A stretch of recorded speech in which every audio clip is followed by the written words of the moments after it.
So I'll just take a moment to introduce myself. My name's Kate Falconer. I've been teaching music for a very long time, about 20 years. I am a classically trained multi-instrumentalist, and then around 2005, I got into digital audio, and I've been using live since 2000. I want to say 2009, maybe 2010. So I've been doing it for a while. I love Ableton. It's amazing and wonderful. I'm so excited to share it with you and to get you started. I feel like a lot of people get kind of intimidated when they look at it because it's a little bit different than a lot of DAWs that people are used to. But once you get the hang of it, it's super simple and it's really intuitive. Oh, there it is. Oh, fuck. Did you get it? Yeah. Awesome. Yeah, I'm about to download it again. I was like, okay, where is it? And all of a sudden, here it is. Like, oh, okay, that's where it is. There, you got it. All right, so give me a second. Go ahead and keep doing your thing. I will go ahead and install it. Yeah, you take your time. There's no rush. So I just wanted to get a quick idea from the folks who are here what your experience level is like with music production. So maybe Juliet, could you start? I think Juliet might be doing something else. Hi. Okay, yeah, I'm sorry, you wanted us to go into what we're working on with production? Yeah, so I'm trying to get an idea of sort of what your experience level is like with like audio production, what your background is, and if you've ever used live before. Ah, yes, okay. I've used mostly Logic, I would say, so far, and a little bit of GarageBand. I first came to audio from the artist standpoint, as I think many of us do. And I got into Sound Girls, and I started learning live sound. And through other groups, I started learning more, just kind of building my skills on recording, home recording a bit more. So I've tuned in on a couple short Ableton type classes. So I'm glad to tune into this one too and learn from you, Kate. So thank you so much for doing this. Fantastic. Thank you. Then Maya, you mentioned that you had experience with Ableton as well. Yeah, sorry, I was eating. Oh. And also I'm going to have to drive my son to the train station soon, but I'll stay on to much as I can. Yeah. I work in Logic and Ableton, and I started studying at 343 Labs in January 2019, took a whole bunch of classes. Last class I took was mixing and mastering. And I took a couple of the workshops at Hit Songs Deconstructed, which is quite interesting. There's Prince Charles Alexander taught a cool production element with some secret industry tips. So that was like very exciting. But I've been sick for about a year now, and I've only done one song. It's up on Spotify. And I'm finding writing the lyrics, singing the song, styling, doing everything all by myself.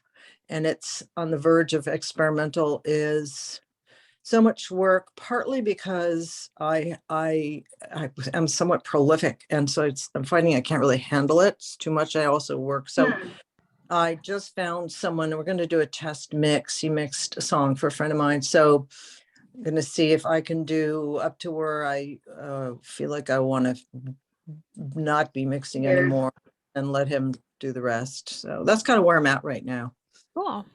Yeah. Well, great. That's awesome. Shells, you having some issues? Yeah, it keeps failing. Give me a second. I want to try something else. Hang on a minute. Okay. Yeah. So while you're working on that, Shells, I'm just gonna open up live real quick. Right. And what you guys are talking about is it's very fascinating. I've been wanting to do my own little stuff too, so it's kind of cool. Yeah, it is cool. It's nice to hear everyone kind of learning and coming at the audio stuff from all these different angles. It's really really neat. So this is Ableton in case, I mean, you've all kind of seen it, right? Yeah. But what makes Ableton distinct is that it has these There two. we go. Did you get it? Yeah, I'm getting it. I did something earlier. I don't know what the hell I did, but I did something. Anyway, continue. I'm sorry. No, you're great. So it has these two distinct views, right? We have our arrangement view here, which is kind of typical DAW view. You have your tracks going across horizontally. A lot of the same stuff. And then if you hit tab or one of these buttons here, you'll go to your session view. And this is what makes Ableton different, is that these clips here will play and loop indefinitely. And this is kind of why they called it Ableton Live, is it's geared toward live performance. But another benefit is that it makes it very easy to create music and get ideas down and sort of arrange things in a way that's very natural and very idiomatic. So I have an example of something I've been working on here, and I'll show you. I'm going to launch these clips just one at a time. Sorry, I have some automation happening. So this is just some drums.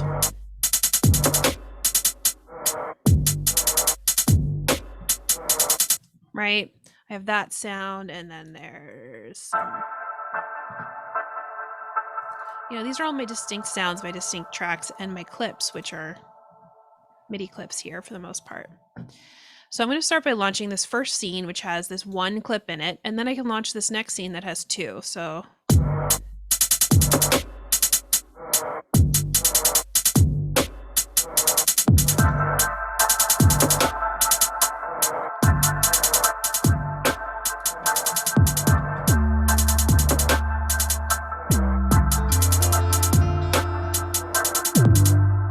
So you notice that the clips will launch with the beat, so they're quantized, and they automatically kind of start with the beat, so it makes looping really simple.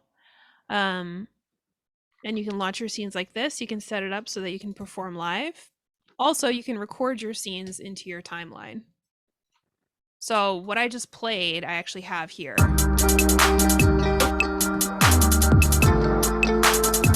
So now it's playing in my timeline, and I'm able to use automation, and I'm able to use all sorts of stuff. Whatever I want to do, I can edit it just like a normal DAW. So that's why I use Ableton. So we're actually going to do this right now. If anyone has Ableton available, Shells, do you have it? It is still downloading. Okay, we'll take a second then. We'll just take a moment and let it download. Because it's gonna, I mean, I did take a course in, what is that thing called? Reaper. Okay, Reaper. I did take a course in Reaper. It was so familiar as Adobe production or Adobe Process, whatever it is. Audition. So it was so close, and this one also seemed like it was about more cater to the sound of the music. So yeah. Mm-hmm. Yeah. Audition's an interesting DAW too. Yeah. Shit. No? I had to restart my computer, but I don't know what I was going to do with my. Okay, well, there goes nothing. See if I have my radio station offline or not. That's okay.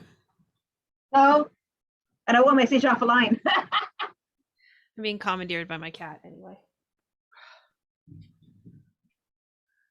Okay, so why don't we wait a minute and see if Shell can download it? If anyone else has it and they'd like to participate, feel free to grab it, open it up. Thank you, Juliet. Yes, it's Maurice. He's a little lap cat. Oh, I didn't even see the kitty cat. So. Well, here he is. Oh. Yes. Absolutely. Let's talk a little bit about what beat making is. I would love to hear what this is one of my favorite questions. It's like, what is beat making to you? When I say beat making, how would you define it?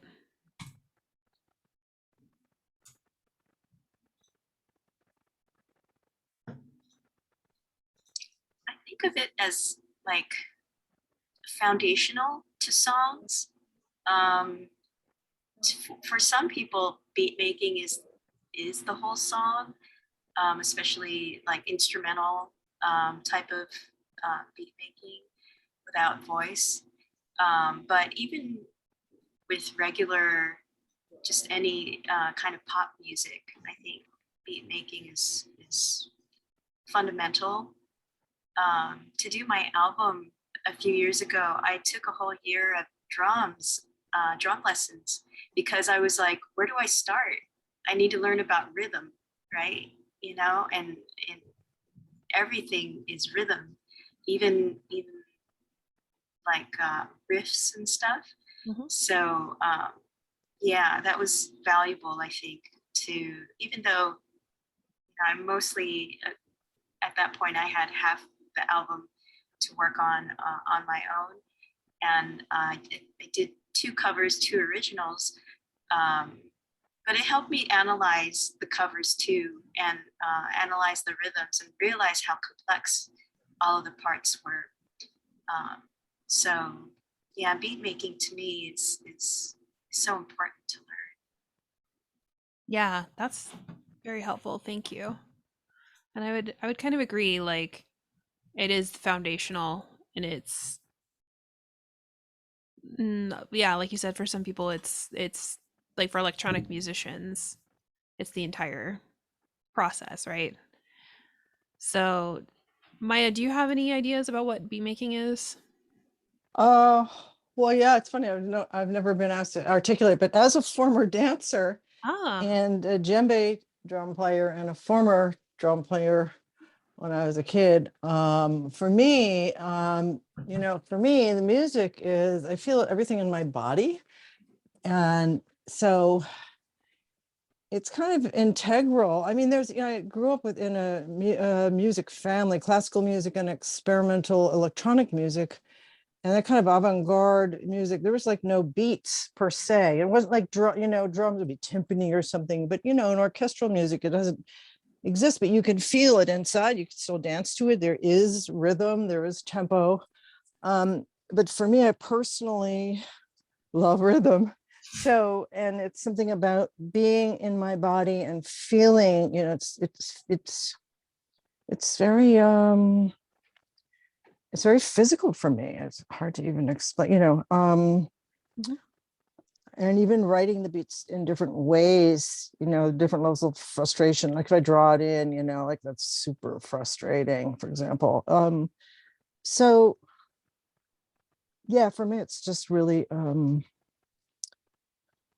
kind of intuitive Mhm. and physical.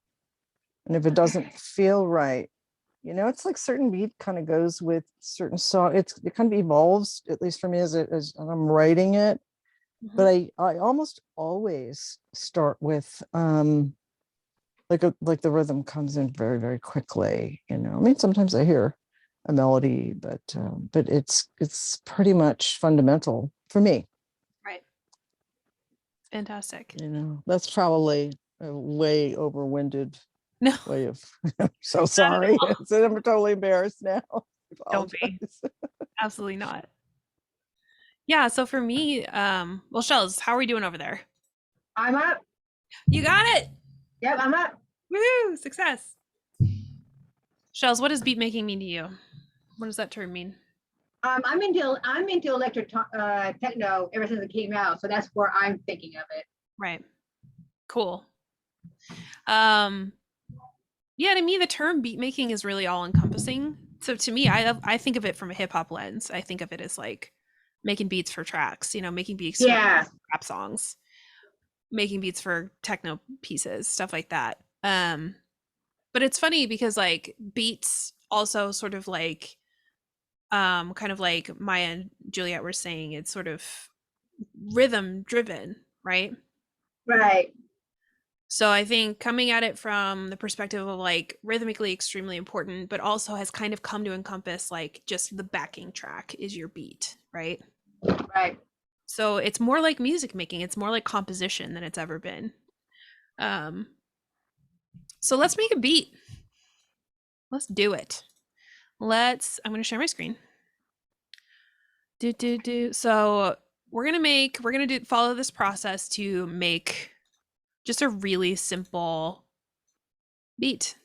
We're gonna need 3 tracks. So let's do a quick overview of where things are in live. So y'all have used DAWs before, you're familiar with everything. For this, we're gonna use this session view, which is this up and down vertical view here. You've probably started with 1 MIDI and 1 audio track, good to go.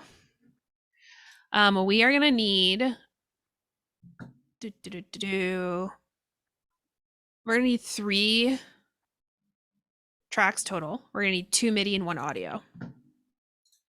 So to create a track, you can right click, insert your tracks there. You can also go to the create menu at the top, but you should have a MIDI, and an audio. So we're going to have drums on one of these tracks.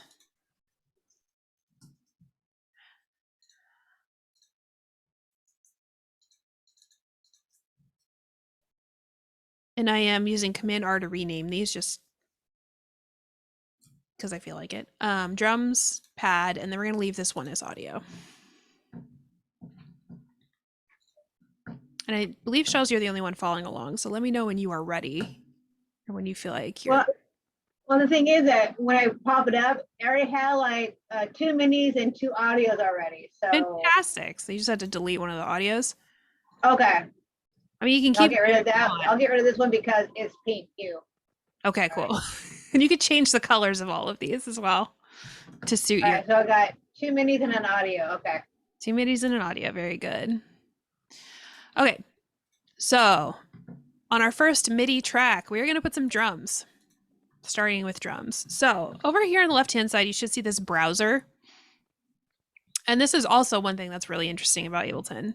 So it has this browser window. You have collections of all the things. You have all these categories of your drum kits, your instruments, your audio effects, your MIDI effects, plugins, all your VSTs, grooves, which is a whole other situation. You can create templates for like, I want to make a track and I always need this number of, different audio and MIDI tracks. You create templates that will open up. Under here is places, which is actually like places on your computer that you can pull files from. And you can even do full project files and drag and drop tracks from other projects right from this left-hand side browser. It's crazy. So this is like your browser window. We're going to go to drums. Obviously, we're looking for drums. Now you'll see you have drum hits, which is like your single hits, but we're going to pick a kit. So it should come with some kits pre-installed. I have a bazillion. And you're literally, if you click on it, it may audition the kit for you so you can kind of hear what it sounds like. So we're going to go through and just choose a kit that we like. I like that one. That's cool. When you find one you like, you just drag it onto your MIDI track.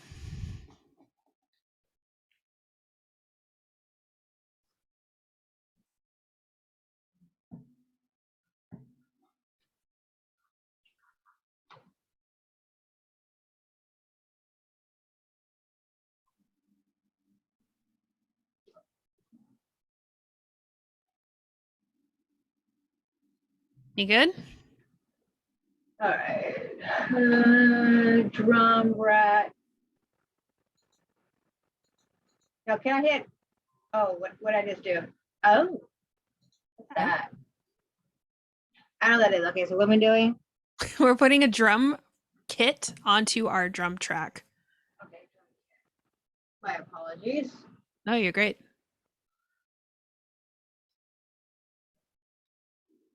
Okay, I'll do late night. That sounds good. So you literally just drag and drop it, and then you should see it down here, right? Yeah, I do. Cool. So these are your little drum pads. You can play those. If you want to perform using your keyboard, if you have a MIDI controller, you can use your MIDI controller. If you want to just use your computer keyboard, you can make sure that this little guy up here is highlighted, this little keyboard thing here. And then literally use the middle row of your keyboard to be your like MIDI piano. So that helps you perform. Okay, so now we have our instrument kind of lined up. Let's make some beats. Let's put some notes in. So we're just sort of like making ideas now. So let's create a MIDI clip here in session view by just double clicking in this empty slot here. Boop.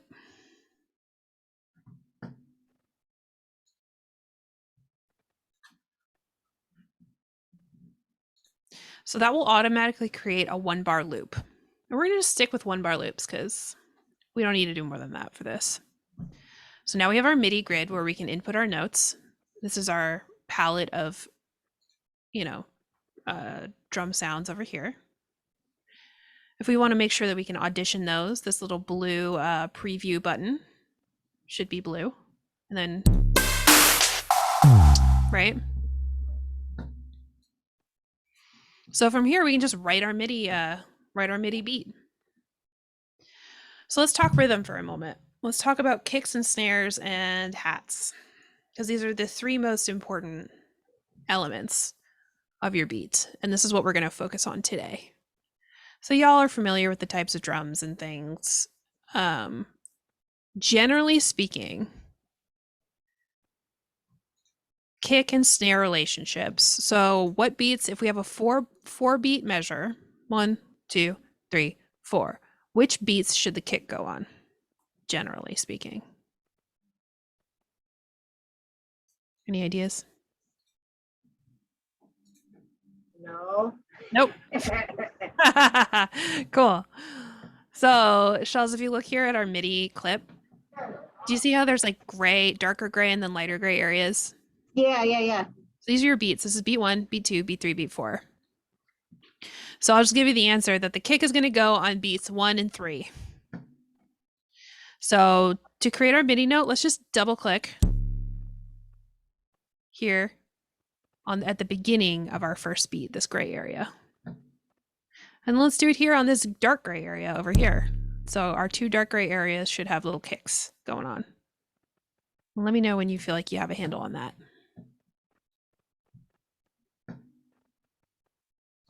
I think I got it. I don't know. Do you want to play it and see? Yeah. Give me a second here. How do I play it? So if you go up to your clip and click this little play button here.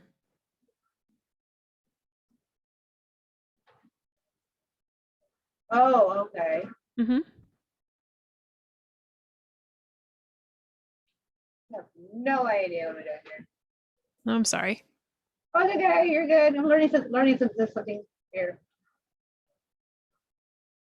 Are you getting any sound? No, I basically got my stereo going. Hang on, let me turn off my how do I do this? Let me turn this down. Oh, that still wasn't working. Fascinating. That's something new to learn. Yeah, well, you Sorry, might. no, it's not you. It's just I'm learning my studio. So Oh. yeah, I don't think I'll be able to use my speakers because my audio is connected to my board, so I may not be able to hear anything. Oh, okay. That'll be. Yeah. So I'll just follow along and watch you guys. Okay. Sorry about that. That's okay. So it'll be just kind of like a demo then. I'll just show you real simple. And this will be recorded, so y'all watching at home can follow along. There you go. Thanks, Kate. I got to jump off. Have fun. Thanks, Maya. Thank you. See ya. See you another time. Bye-bye. All right, cool. So we're just going to keep on keeping on with our little demo here. So basically, let's talk about kick snare relationships. So kick drums, obviously, big drum on the floor that you hit with your foot. So kicks tend to live on 1 and 3, which are called like the strong beats or, you know, the on beats. 1, 2, 3, 4. 1, 2, 3, 4. Then the next important drum is going to be your snare drum. Whoa, that's intense. Let's do that snare instead. So I'm going to put my snare drum at the beginning of beats 2 and 4. And this is like the world's simplest beat. right? Very, very simple, kind of boring, kind of square. So an easy thing that we can do is just, actually, before we move anything, let's do our hi-hat, our closed hat, because this is going to be our third important sound. So let's look for our hat. Where's our hat? Maybe there isn't a hat in this kit.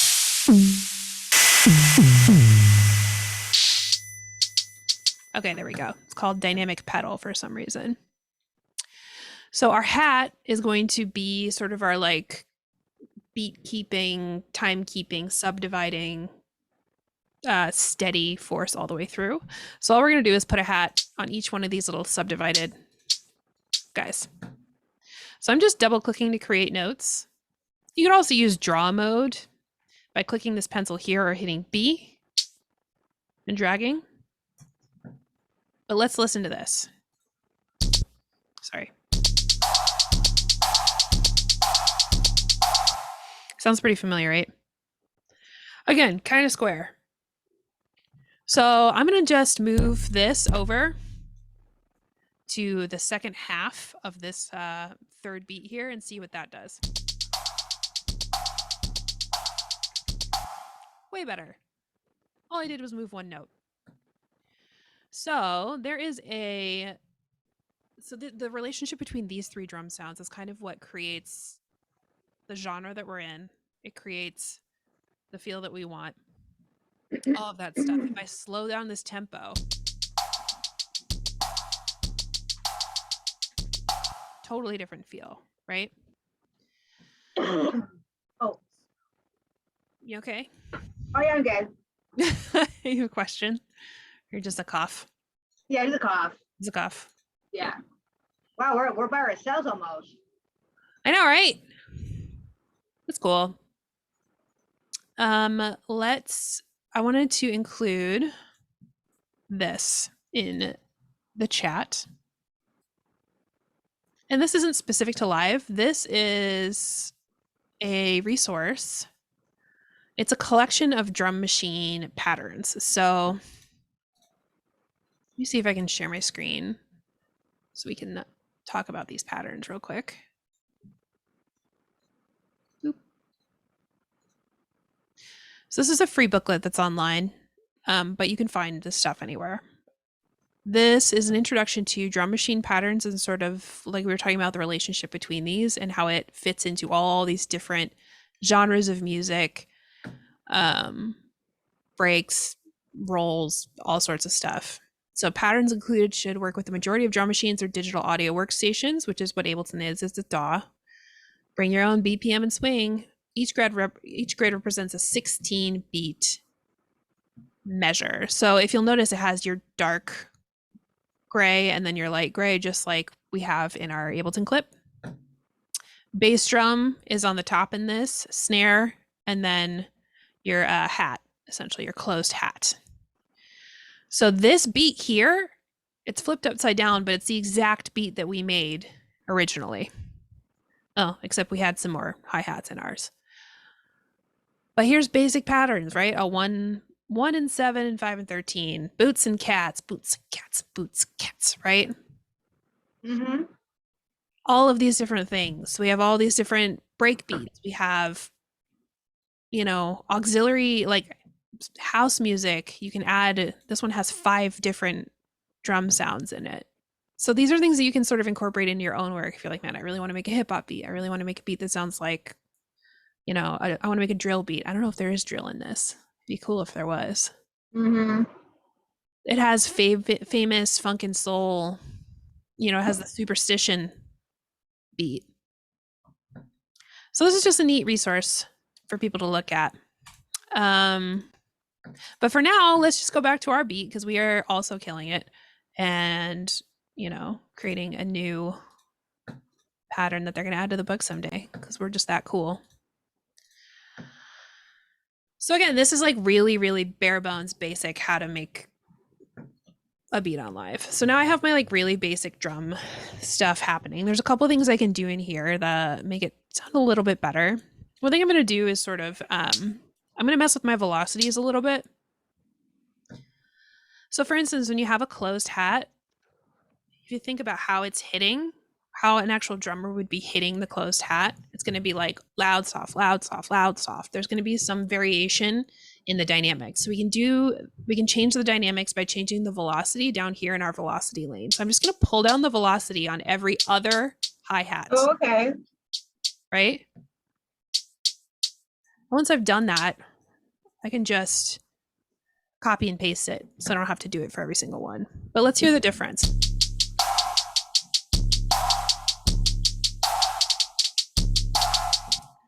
Right? Okay. Sounds a little bit better. Sounds a little bit more natural. Yeah.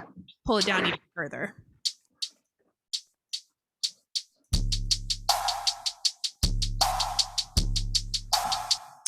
I might add another little kick here. I want a kick that lands like in between, like right before. Actually, I guess that's fine. But if I wanted something more resolution, like let's make these even more interesting, these hats. I want like a little like right here, but you'll notice I don't have enough resolution. So Ableton has something called an adaptive grid. So right now I'm going to put it on medium, right? If I zoom in by clicking on the top and dragging, you'll notice the grid subdivides itself. So if I zoom in, I get extra resolution. So now I have the resolution I need for this.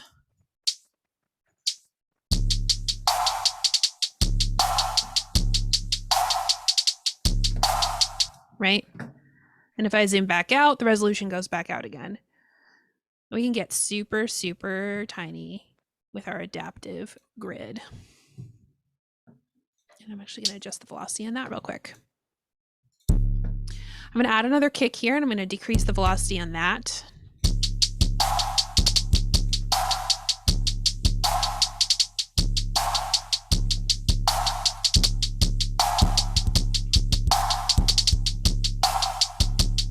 Right?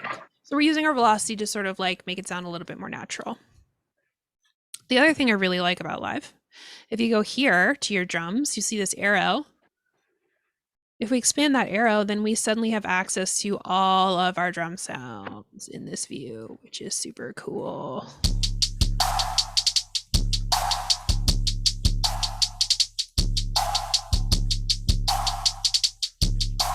So then I can adjust the volumes individually. I can adjust the panning individually, which is what I'm going to do. So I'm going to think about a drum kit. I'm sitting in front of a drum kit. The kick is dead ahead of me, right? Snare is going to be a little bit to the left. So let's do that.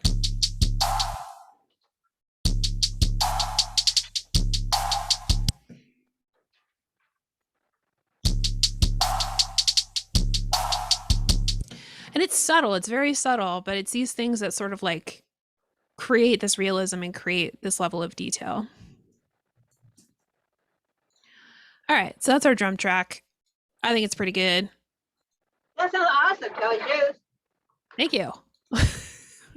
I'm just learning and listening. That's all I'm doing. I appreciate it. I'm happy you're here. Yeah, me too. All right, cool. So that is how we do our drums. Great. Let's do our next element. Let's add something to this because now we have this neat drum track. Actually, before we do that, let's create a couple different variations on this drum track. So here we have our one clip. I'm going to copy and paste this. You can also do Command D to duplicate it. So I want this clip to be our like original. Actually, I want this clip to be like the cooler version of the original. So I'm going to put this one here that has the hi-hat in this second scene, scene 2. And then in scene 1, I'm actually going to go through and I'm going to like delete this hi-hat. So this one's simpler.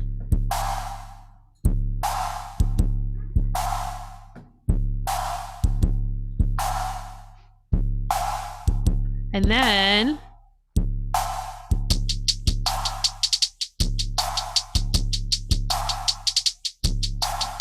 right? So we're adding to it in this next scene. And we can keep doing that. You know, we can keep doing these variations. It's nice to color code them so you can remember which one's which. So now we have a couple little variations that we can use.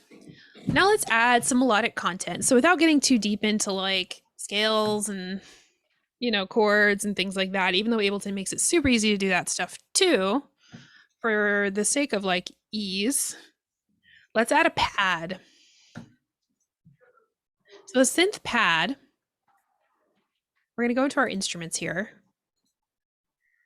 And in Ableton, we have all of these different instruments ready to go. We have analog, which is an analog synth. We have bass. We have, you know, the drum rack, which is what we used here for our drums. Impulse, you know, all of these different instruments. But we're going to go in the instrument rack where our preset sounds are sort of organized by what they are, right? So we're going to go down here and grab a pad. A pad is a type of synth, in case you didn't know, that is very sort of like washy and atmospheric. It's less about melodic content. It's more about textural content. So we're going to grab just like a rando pad. I don't know which one. How about...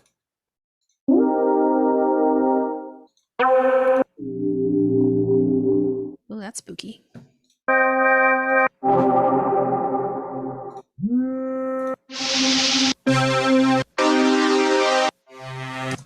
Nothing quite as satisfying as just listening to other people listen to samples. It makes me crazy. All right, let's do that one. So again, I'm just clicking what I want. I'm dragging it onto my track here. Here's my pad. And here's my instrument down here. This is my pad. So you'll notice it has these parameters, these macro controls that we can mess with. Right now, we're just looking at the macros. If we open it up by clicking Show Hide Devices, oh, geez, there you go. You can see sort of how this whole instrument is set up, how they made this pad. So like another cool thing about Ableton is you can get in and go as deep as you want, or you don't have to look at any of that. You can just have your little instrument. So if I pop in here, I can see that there's a velocity plugin. I can see that there's a chord plugin here that's creating an artificial chord. I can see here's analog. This is the instrument analog. This is what's creating the actual sound, followed by all of these effects. We have an amp, we have an overdrive, we have a saturator, we have an EQ8, compressed verb, which in itself has its own, look at all this, it's crazy, complete insanity. It's really cool though. A grain delay and a compressor. So this is our full chain of things making up this pad. And we can get in there and mess with all of it, or we can just not. And I vote not today. So let's add some pad to this. I'm going to double click to create another one bar MIDI loop here. And then we have our piano roll on the side as per usual.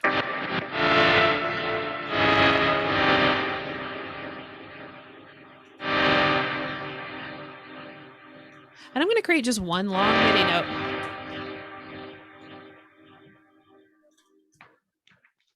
By clicking, double clicking, and then dragging out the ends to create our long MIDI note on any note that I want. So let's try playing this with our beat.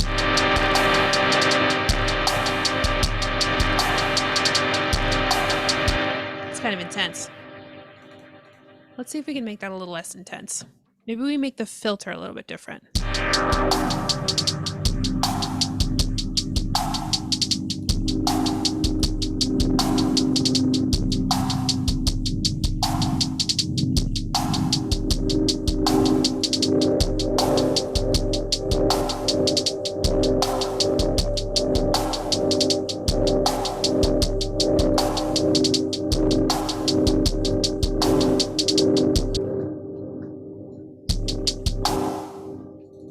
I think I might transpose it up a little bit.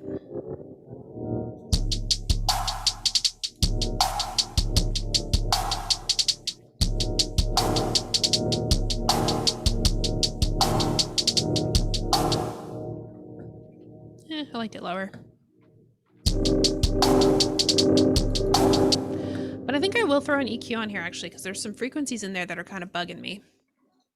So I'm going to audio effects and I'm just going to go to an EQ. I'm going to throw an EQ8 on it. See if I can clean it up a little bit.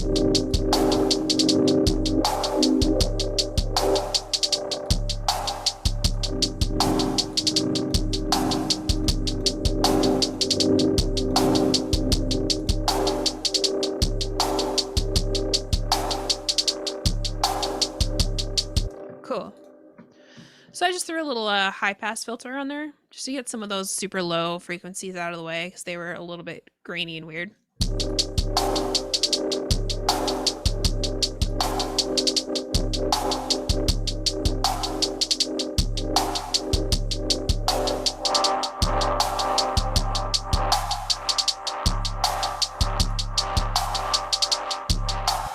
So you can tweak your pad to kind of do whatever you want it to do, but we're just trying to add some texture in the background. We can also automate like basically any and all of these parameters. So we'll go over automation in a bit when we do our, yes. Cool. Oh, Juliet, ooh. Copyright Office question your authorship for using MIDI strings on a song from Logic. What? It was a guy? Oh my gosh. Juliet, I've never heard anything like that. That's so ridiculous because by the fact that you like bought the program means that all of the sounds in it are available to you to use for your pieces. That's crazy. Sorry, I just checked the chat. Yeah, let's, yeah, it's crazy. And of course it was a dude, of course. Did you end up like resolving it? How did it get resolved?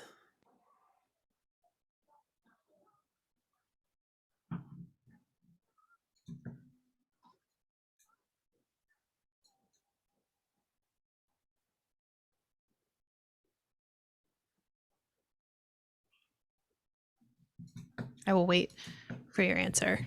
Yeah. Okay. I assured him Apple was not claiming authorship for using their MIDI.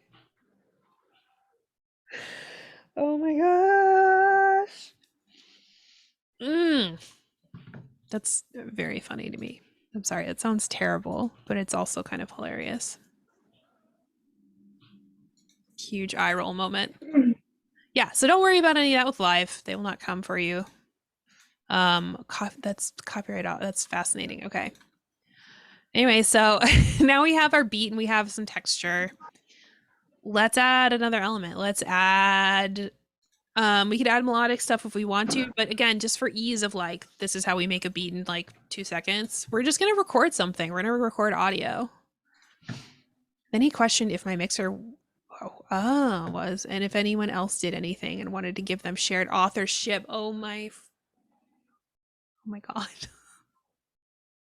Well, it's really great that he's like looking out for everybody.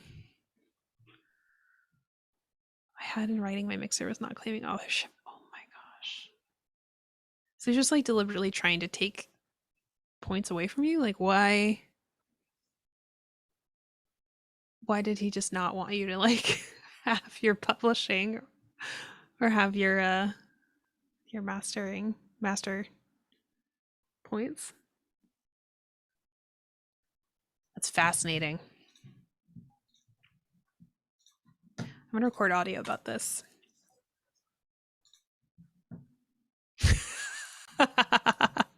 I somehow doubt any men have had to go through this. Yeah, you're probably right. I mean, I'm sure some men somewhere, maybe. I don't know. That does sound like a very ridiculous set of circumstances. Okay, so let's talk about recording audio in live because obviously, I hate it, you guys, but I gotta get going too. So sorry, I'll watch a recording afterwards. That's cool. No problem. All right, bye. Bye. All right. So, Juliet, thank you for just listening to me. Thank you. Awesome. We're going to record audio because we can. So when we're recording audio in live, we're going to go to our preferences, audio, and set our input. I'm going to use my Thunderbolt. And I'm going to see if I'm actually getting audio. I am. So basically I set my input and then I'm going to do my audio from on my track. So here's my audio track. I'm going to do audio from, I happen to be plugged into 3. I can monitor here with auto and in. I'm not going to monitor right now because I don't need to. And then I record enable down here so that it's getting signal and voila, we're ready to do audio. So for the purposes of making this beat, We're going to do one word. And this might be silly, but it doesn't matter. What word should I say? I'm like looking around my office for things that I should say. I'm just gonna do my cat's name. I'm just gonna do Maurice. So I'm just gonna, again, just record on here. And, instead of double clicking to create a clip, I'm actually going to just push this button here, this round button, and that's gonna record for me. It'll probably give me a count off. Let's see, ready? Maurice. And then I stop it. Maurice. Wow, that's really happening. Let's hear it all together, shall we? Maurice. Maurice. Maurice. It's so funny. Just cracking myself up over here on Zoom. So, thank you, Juliet. Again, I'm going to unrecord enable that so I don't have to look at my signal coming in. But yeah, so that's a really good way to sort of create, audio. So now we've programmed MIDI and we've recorded audio and we're working in session view. So let's put some effects on this, Maurice. Why not? You'll notice you have sends here. If you want to put effects in your return tracks, your aux tracks over here, it comes preloaded with a reverb and a delay. At least my, version does, my preset that I have. So I can just add some of those simply. Maurice. Maurice. Maurice. Maurice. Maurice. Now you notice I kind of said Maurice a little bit later than I had hoped to. So I'm going to go in here and do some warping. Ableton is amazing for warping. It's very sophisticated. So you notice warp is on. Instead of preserving beats, I'm going to go to complex. Actually, I'm going to do complex pro because fancy like that. And I'm going to, you'll see these little warp markers here. I'm going to use these warp markers to Maurice. Maurice. Maurice. So I just nudged it a little bit so it started more on the beat that I wanted it to. And then from this view, you can also pitch it up. Let's go down.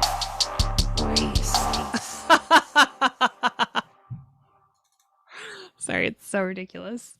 You can also reverse it using this little button here.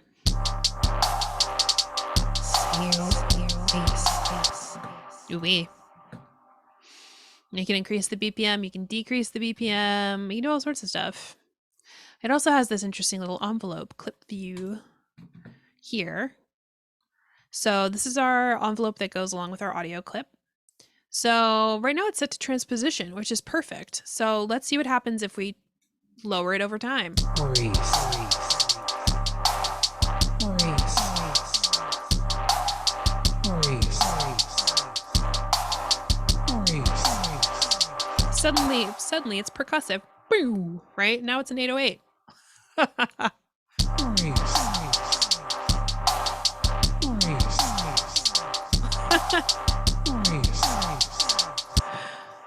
Oh, it's so fun. So now I have automation within this little clip. I can also do that with the gain. I can do it with all sorts of other stuff. You'll notice you have these tabs here as well. This is our MPE part of things, which I will not get into in this, but is very cool. But let's look at our clips for our pad. I want to put like a little filter sweep on this pad just within this clip. So you'll notice that we have all of these amazing things that we can automate. So I'm going to do the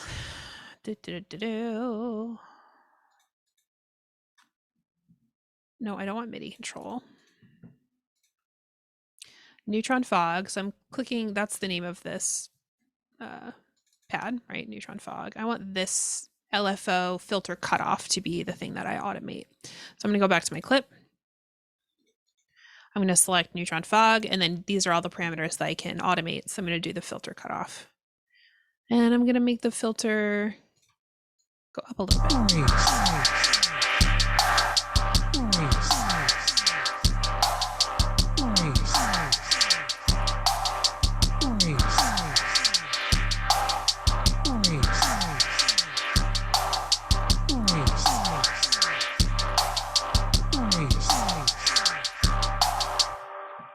Yeah. So now I have a little bit of movement within that pad. Cool. So now I have sort of like some elements I can play around with. So let's create some scenes. Let's put them together. Down here, I have my simple drums. Okay, one important thing to note, if you want all your clips to stop playing so you can kind of start over, go over here to this little square button where it says stop all clips. Blammo. So let's start with this, and I have an idea for automating this in the grand scheme, but let's start with that by itself.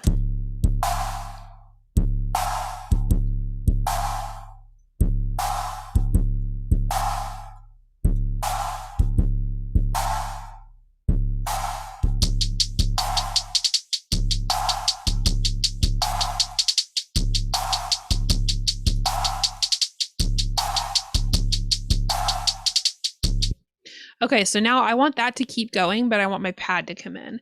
So you'll notice in this next scene, I copied this and pasted it here, and now I have my pad.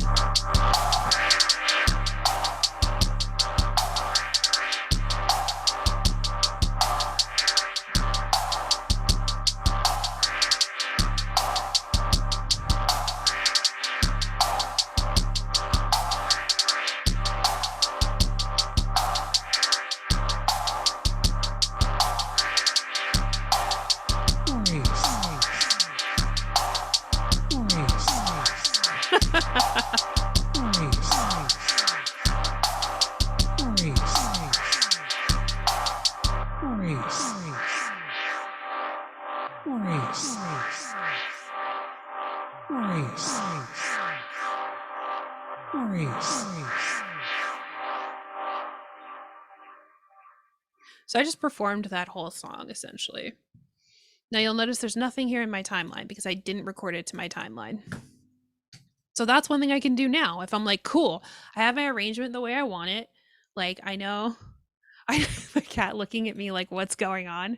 No, he's asleep in his little basket. Maybe I'll perform this while I put the, yeah, that's what I'm gonna do. I'm gonna put this here on him so you can see him. We'll do like a music video.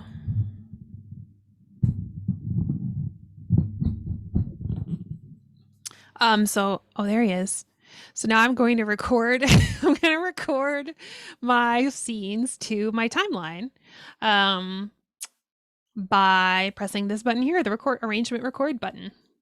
So I notice all my tracks are stopped. I'm going to push the arrangement record button and I'm going to do this in real time. Here we go.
There we go. We made a music video at the same time.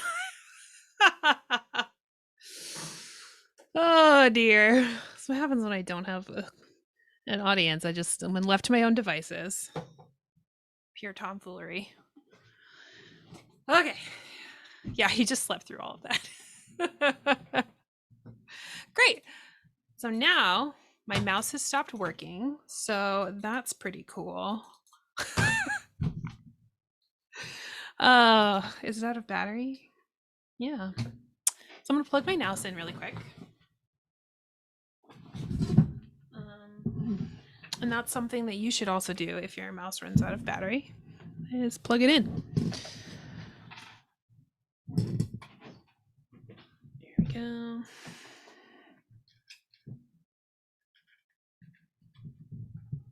There we go. Perfect. Okay. So I push stop here. I'm going to push tab or this button here to get to my other view. And you'll notice it's grayed out right now. The reason it's grayed out is because it's still referring to your session view for what to play. But if we push this button here, it'll default to the arrangement view. And now this is what we're working with, which is, we're familiar with this, right? We know how to use DAWs with this sort of, but it's so much simpler than trying to do all the copy and paste and trying to, you know, using a traditional timeline. It just makes it really easy. It makes it really intuitive and makes it really fun. So using that performance aspect to create your arrangement is awesome. Here we go. So now we have our beat. Let's do some automation in our, yeah, you're welcome. I'm glad it's helping. Let's do some automation in our timeline here. So we're going to enable automation here using our automation lane. And you'll notice it already recorded that automation that I wrote into that clip for our filter cutoff. So that's good to go. Here on the drums, maybe we do a filter sweep. Right? So let's look at, there's no macros here on our minimum kit. We could put a macro in, or we could just put a filter on. So let's just put a filter on. Let's go to our auto filter. I'm just going to drag a normal, plain old vanilla auto filter on there. And I want to be able to automate the frequency of the auto filter. So I'm going to click here on frequency, and you'll notice up here, it already automatically set itself to the frequency. So whatever I click on, it'll set itself to the automation lane, which makes my life so much simpler than trying to go through all of these and figure it out. I'll be like, I want to automate this, blammo. So let's put a really simple filter sweep on there. Boop.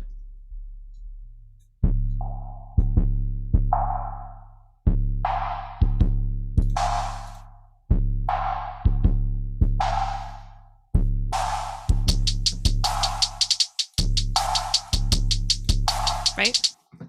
Very effective, like, oh, we're coming into the party, right? It's literally the door opening and closing. Like, we're out in the hallway and it seems like fun, and then we arrive and then the hats drop. Hooray.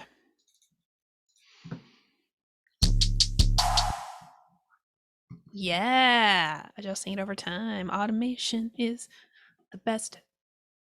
And live makes it super easy to do. That's my automation dance.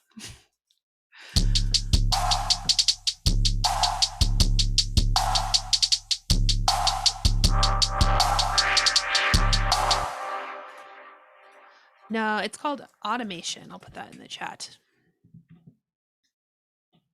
Yeah, so automation is adjusting parameters over time in your arrangement view. And again, in order to get there, you got to make sure that your automation is enabled here. Automation mode. I think you can also just press A, but when you have this, just push the button. It's easier. So, okay.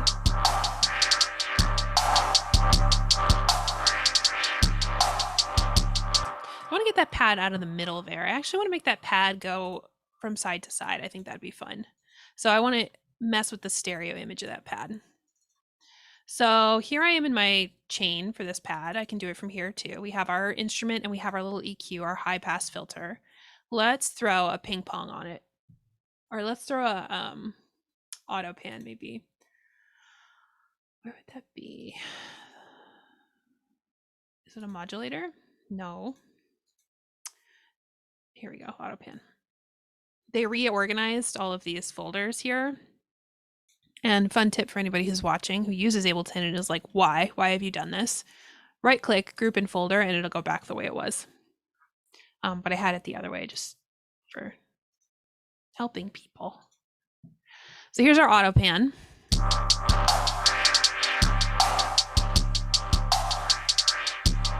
This probably won't translate over Zoom, but what it's doing now is it's moving from side to side. I'm going to make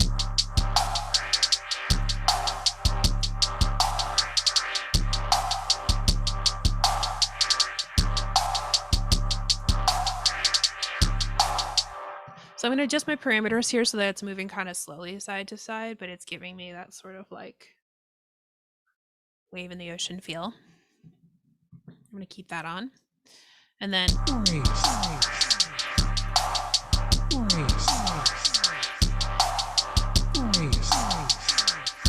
we see something.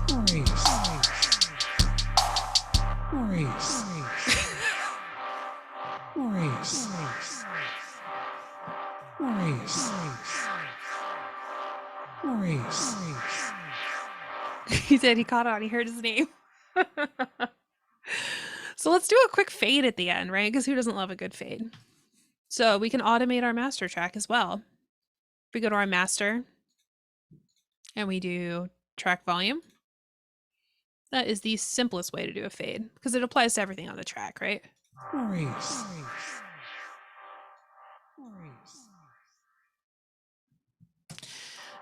Yes. Whoa. You can also do individual fades. Ableton makes it super chill, super easy by if you're not in automation mode, you can just drag this corner here and it'll fade out. I'm just kind of a weird perfectionist and I like to do it, you know, this way on the master just to make it easier on myself and so I don't forget. And so if I want to change it, I don't have to go in and change every single thing. I can just change the master track. So that's the basics. I'm going to throw this Maurice, I'm going to pan that a little bit because I don't have enough of my right ear going on. So I'm paying attention to the stereo image as I'm doing all this, right? And now you can apply your standard like mixing and mastering stuff that you want to do. I'm going to keep it real simple and I am going to throw a compressor on the, oh, you know what? Actually, I'm going to show you a trick. I'm going to cheat. We're going to cheat. We're going to do it quick and dirty. We're going to go to audio effects and we're going to go to utilities, audio effect rack, mixing and mastering.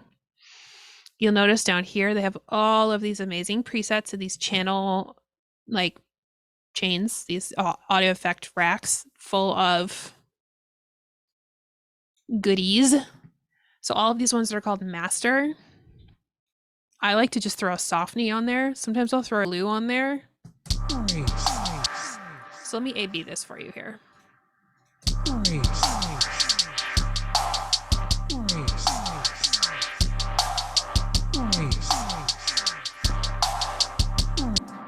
It's just wonderful. It adds just the right amount of like boost to your bass. It gets those mids down just a little.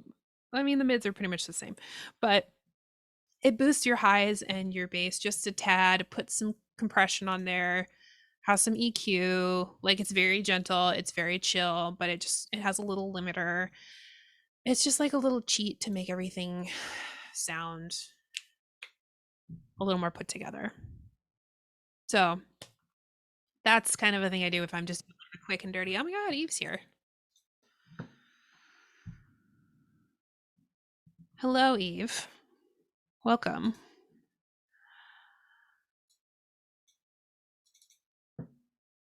So from here, we can kind of go over just how to export, right? So now we've made something. We can make it as long or as short as we want. And now we're like, I want to listen to this in my car and see how it sounds. So in Ableton, I get nervous and just want to select everything. You only have to select the amount of time. And I don't think you even have to do that. Ableton's very like user-friendly in terms of like, you know, I want to make sure you get your whole track, but let's just be safe people and let's just select everything we want, the amount of time we want it to be. And I'm going to adjust my share so you can see my full screen, Where is my, there we go, there's my desktop. Here we go. We've adjusted what we want. We're going to do file, export audio video. And you'll see all these crazy options. You don't really need to worry about them. Render track, master, great. You can also do stems super easily by doing all individual tracks, which is amazing. But we're just going to do a little MP3 because we don't need to be fancy. So if we put MP3 on, then it'll do an MP3 for us. You can do all of your higher quality audio that you want. You can select all that stuff. We're just doing MP3. MP3 on, and we're going to export it. So we have to save it. Oh my gosh, I can't believe we haven't saved yet, actually. Before we export anything, we have to save. I am the world's worst audio teacher for not telling you how to save. Let's go to File, Save Live Set. Now, we're going to pick a place to save this. I'm just going to save this on my desktop. Save is a given. I know, it's like the one thing you're supposed to do. Let's just save it to our desktop. Actually, it's not going to let me do that, so I'm just going to save it to my file folder. I'm going to save it as Maurice. That's what it is. Now, what's important to realize is that we are saving our live set, and it's going to save as a project file. So, would you like to delete temporary files? Yeah, because I deleted a thing and didn't use it. So, let me show you how this shows up in your Ableton file folder. Boop, boop, boop. Actually, let's just search for Maurice. Because Ableton organizes its files in a specific way. So you'll notice I have my maurice.als, which is your Ableton live set, which is this thing that we've been working on. And then we have our project. So within the project lives our ALS, right? Our project is going to contain all of our samples. These are the recordings that I made, and it has like the actual recording, and then it has the analysis file for Ableton. It has the info, it has all sorts of stuff. So we want to make sure that when we save, we're not just saving our .als file into any old project. We have to save it into the appropriate project so it can collect everything all together and not lose our samples. So whenever you're saving, make sure you save into a folder or somewhere else. Like if I were going to make a new set, I wouldn't save it into my Maurice project because that wouldn't make any sense. So from here, we have our wonderful file all saved, Maurice. I'm going to collect all and save, even though it's already done that, just because I want to show you what collect all and save means. It's going to specify which used media files are to be copied into the project, files from elsewhere, other projects, user library, factory packs. What this allows you to do by selecting yes on all of these is now you have a self-contained project. It's not going to be referencing out to your hard drive. It's not going to be referencing anywhere else to get what it needs. It's all going to be there. So I just collect all and save all the time. Just in case. If media files do go missing, you can find them, but it's a pain. Okay. Now we saved, we're going to export. Boop. Boop. You know what? I'm going to export this right into that Maurice project file, actually. So it's all just in the same place. Rendering my audio. Now it's encoding the master. Blammo, let's find it.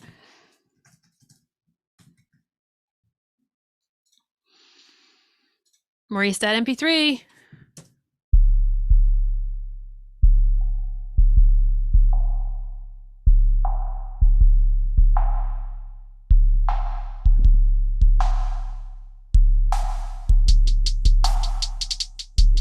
There we go, we have it.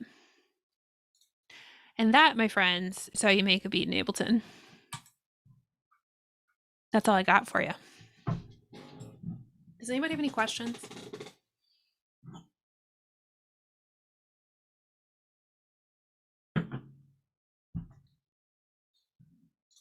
No? Fantastic. Eve, it is the 2021 winner hit. Maurice.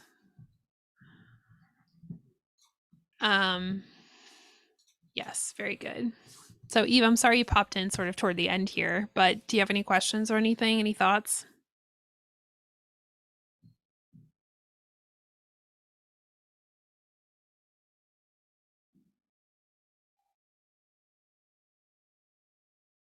All right, cool. Well, I hope you had fun. I hope you learned something. I have recorded this, so I'll be posting it up on the group, or Angie will be doing that. And feel free to take a look at it and follow along. Thanks for having me. This is wonderful, Kate. Thank you. Thank you. Appreciate it. Enjoy the rest of your weekend.